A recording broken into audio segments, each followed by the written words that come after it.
Dans les vents de sable et sous un soleil d'enfer, des milliers de soldats attendent. Ils se tiennent à l'abri d'un mur de sable et de cailloux qui serpente sur plus de 1000 kilomètres, séparant le désert du désert.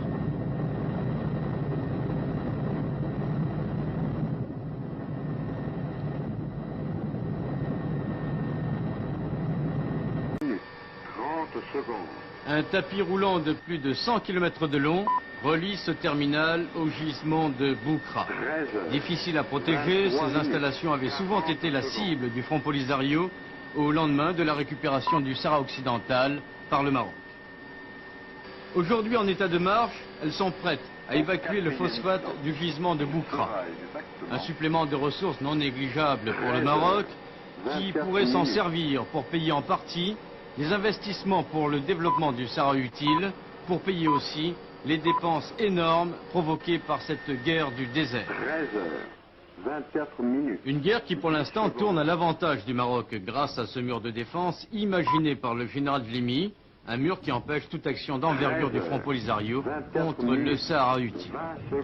Long de plus de 500 km, ce mur de pierre et de sable protégé par des champs de mines comporte des points d'appui espacés d'environ 5 km et disposant d'un système de détection radar capable de signaler toute présence ennemie entre 30 et 40 km au-delà du mur. Les observations radar sont analysées en permanence par un poste de commandement souterrain équipé d'un ordinateur. Les observations radar sont transmises au commandement qui prend la décision si l'objectif est susceptible d'être tiré ou pas. Et dans le premier cas, les tirs sont déclenchés sur cet objectif. Et il faut combien de temps entre le moment où le radar découvre l'ennemi et le moment où le tir se déclenche? En principe extrêmement minime. Très C'est de l'ordre de la minute? Ça dépend surtout du temps de décision. Est-ce que l'objectif est susceptible d'être tiré ou pas? Mais techniquement, on peut tirer immédiatement. 13h25.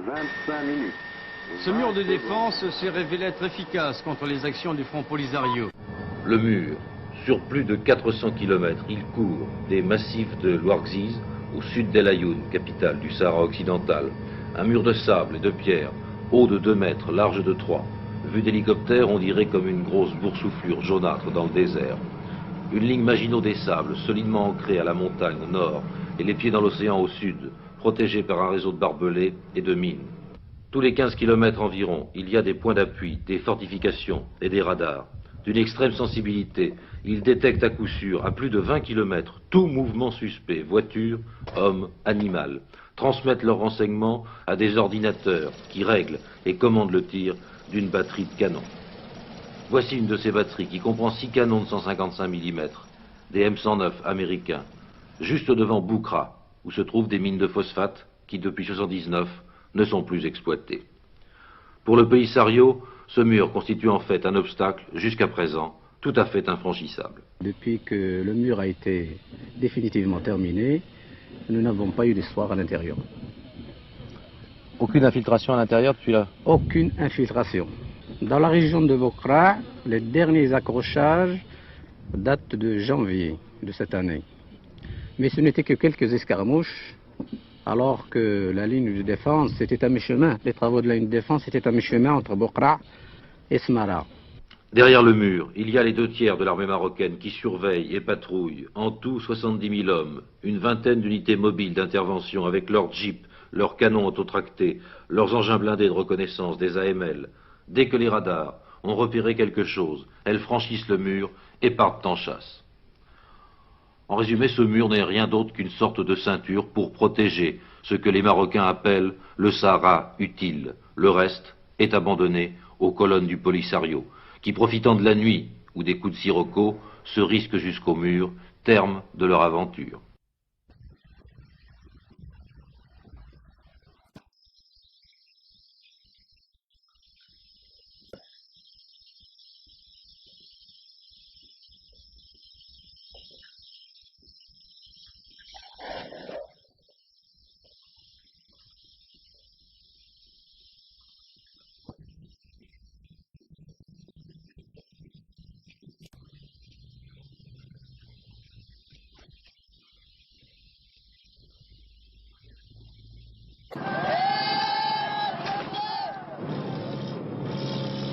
Ces villes champignons sont les vitrines du Maroc.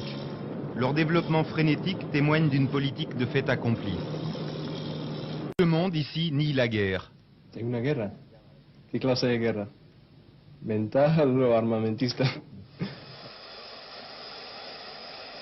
Pourtant, cette guerre invisible coûte $1 million par jour. Ce coût de la défense du territoire, ajouté au développement du Sud à marche forcée, dans lequel plus de 400 milliards de centimes ont déjà été investis, absorbe une part très importante du budget marocain et accentue le déficit du royaume. Déjà, la dette extérieure dépasse les 13 milliards de dollars. Sur des centaines de kilomètres, le désert est vide. Les tentes et les troupeaux des nomades, chassés par la sécheresse et par la guerre, sont devenus très rares.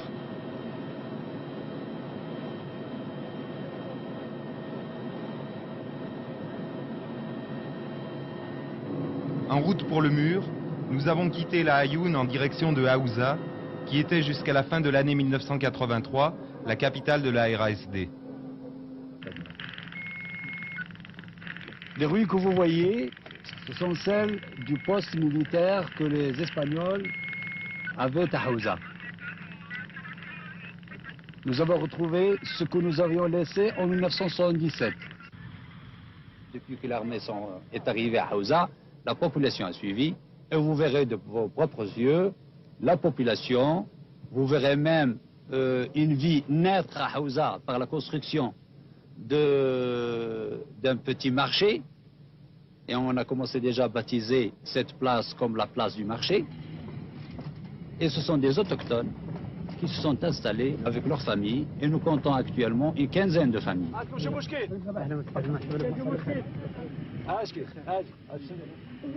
Mais le fait de voir ça, de voir des enfants, est-ce que pour vous ne constitue pas des preuves irréfutables de la sécurité totale? Vous êtes tombé dans une journée où vous avez des preuves matérielles palpables.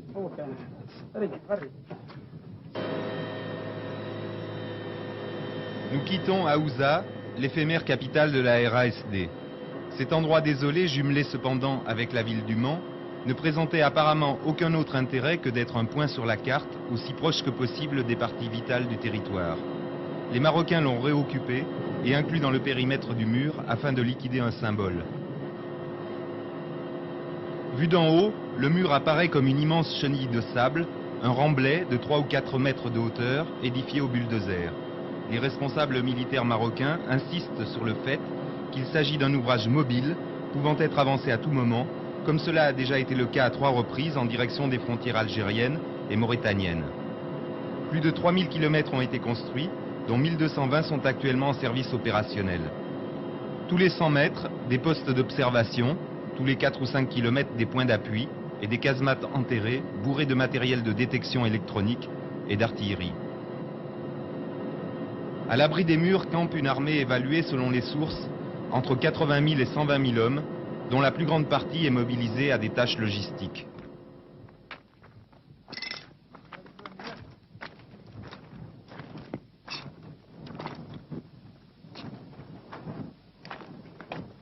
Évidemment, il y a les pieds mines, il y a tout. Vous voyez là, le terrain miné en face, tout le long du mur.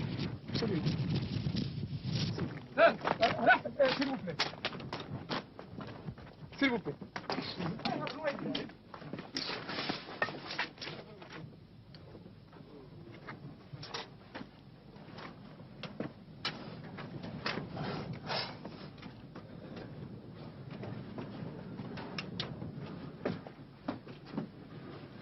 Sur le mur, les soldats vivent dans des conditions très dures. Plus de 50 degrés en été, les vents de sable, les nuits glaciales en hiver. Tous appartiennent à l'armée de métier. Tous les 3 mois, ils bénéficient de 3 semaines de permission et ils touchent double solde. Donc vous êtes volontaire pour le Sud? Bien sûr, volontaire. Et alors pourquoi vous avez voulu être volontaire? Mais bien sûr, je suis venu pour défendre ma patrie. Ici, pour moi, c'est très calme. Il y a de temps en temps quelques jeeps isolés qui viennent, comme vous voyez maintenant ici. S'il vient à 15 km, vous n'y voyez rien du tout. Avec le temps qu'il fait, surtout s'il se met dans un talvé quelconque, tire 3-4 coups qui tombent un peu au hasard et puis il file. Et c'est des objets auxquels on ne répond même pas parce que ce n'est pas des objectifs justifiables d'une riposte quelconque. Ça fait rigoler. De part et d'autre, on nous propose des images d'Épinal. Par exemple, des trophées militaires. Ici, au Maroc, C'est des chars T-55 russes. ce dimanche 14 août, le Polisario et l'Algérie, son principal soutien, subissaient un grave revers politique. Le colonel Kadhafi, qui avait toujours défendu la cause sahraoui, signait à Oujda son contrat de mariage avec le roi Hassan II.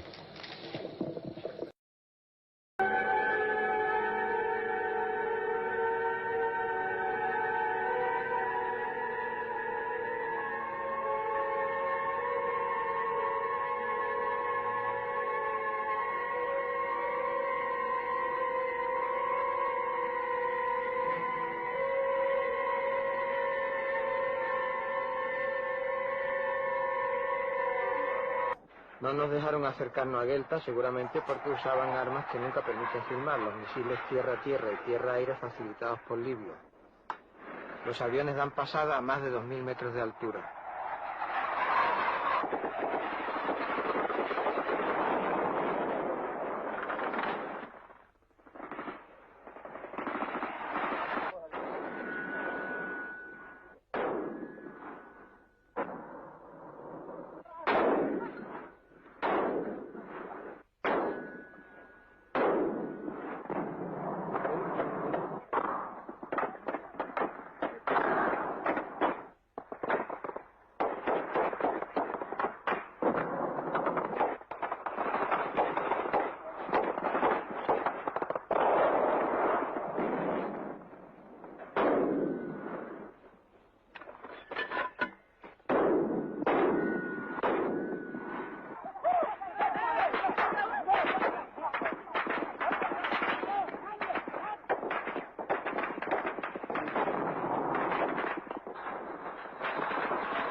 Mi nombre, Caporal Mahmoud Mohammed, número 263, tercer compañía, segundo batallón, cuarta sección. Estuve en el sector, vino el ejército del pueblo saharaui y me cogieron prisionero y me trataron bien. No me pasó nada y ahora no me pasó nada y no me encuentro en ningún problema.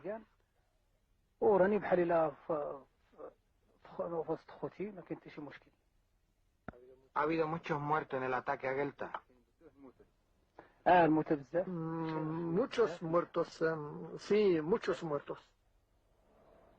Con estos camellos modernos que recorren el desierto a más de 100 kilómetros por hora, hemos recorrido todo el territorio del Sáhara, desde Argelia hasta el Atlántico, incluso hemos entrado en el sur de Marruecos con la más absoluta tranquilidad.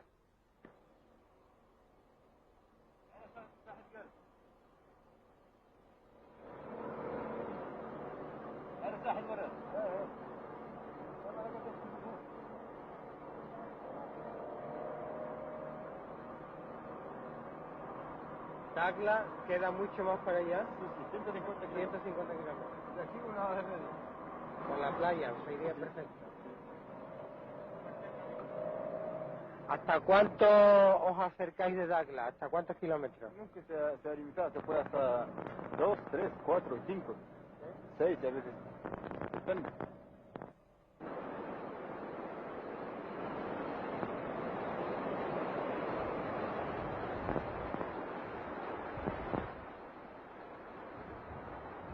Aquí en la playa, unos 60 o 70 kilómetros al norte de Villacisnero, que ahora llaman Dagla.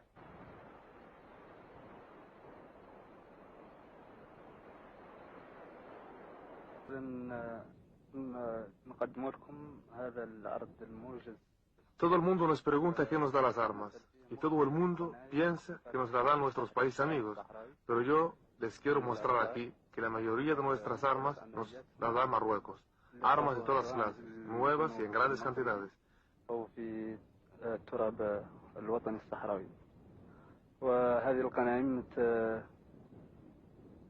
Estos son tanques SK-105 franco-austríacos. Sabien franceses, blindados de reconocimiento, ametralladoras francesas y rusas, cañones, morteros y también tenemos vehículos Santana españoles vendidos a Marruecos y cañones de 106 milímetros fabricados en Sevilla. وعليها سلاح 106 ملم مدفع 106 ملم اللي هو حتى هو مصنوع في مدينة سيفيا.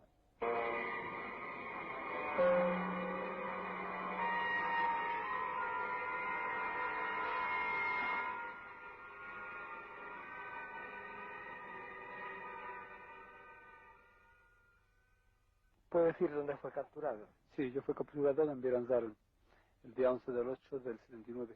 Está cerca de Villa Cisnero, que llamábamos nosotros. Sí, Villa Cisnero está cerca. ¿Y qué tal lo tratan aquí? Pues bien, estamos bien aquí tratados. Digamos, aquí ya 2 años llevo aquí ya, pues, unos 21 meses ya llevo aquí. Sí, estoy bien.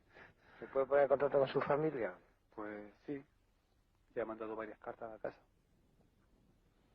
¿Y qué tal podría usted decir que era la moral de ahora mismo del ejército marroquí? Ahora no les puedo decir nada, pero de lo que era cuando yo estaba allí estaba un poco baja. Sí, ahora no puedo, llevo aquí ya 2 años, no me entero de nada.